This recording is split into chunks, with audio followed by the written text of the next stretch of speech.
Hey everyone, this is Steve from GamersNexus.net at CES 2015. We are at EVGA Suite right now looking at a forthcoming Kingpin card. There's also a closed-loop liquid-cooled 980 that we'll be looking at. So these are both 980 cards. The first one is the Kingpin, and all this coverage first is brought to you by CyberPower's Cyber Vapor Gaming PC.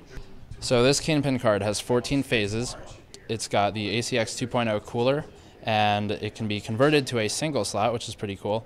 In terms of things you can connect to, there's an EVBot connector, and which is an EVGA overclocking utility, and then you can plug into Prawns for voltage readout if you want to use a multimeter for your overclocking, which if you're buying something like this, you probably will be doing that.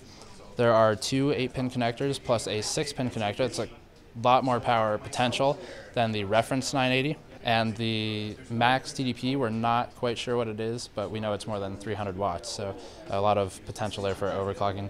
We also know that the power target percentage, which I explained in the Maxwell overclocking video, is higher than reference, but again, don't have that exact number right now. So for an extra dose of craziness, there are actually, if you're using LN2 to overclock your card, there are memory heaters here that will keep the memory warm, because if it's running too cool, which LN2 is capable of definitely, then the memory will potentially have limits on its overclocking. So there are heaters here to deal with that.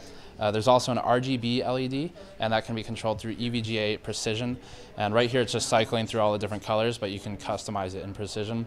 For BIOS chips, there are 3 physical chips on the board, which is of course useful if you get locked out or brick the BIOS when you're trying to hack it for a different voltage setting or something like that. So this will be available in February. MSRP is not yet known, but check the site for more information on that.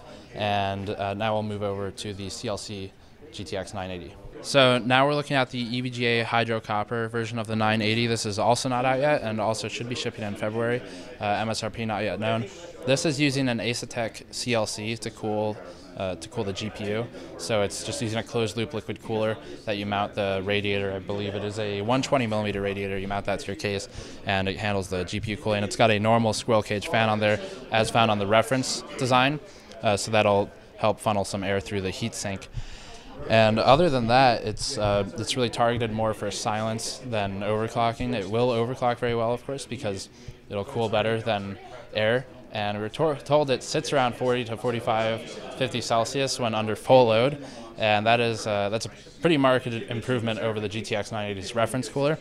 Of course, you will be paying for that in price, so check links in the description below for details. When we have all the pricing, we'll tweet it out and post it on Facebook. And yeah, that's EVGA Suite. I will see you all next time.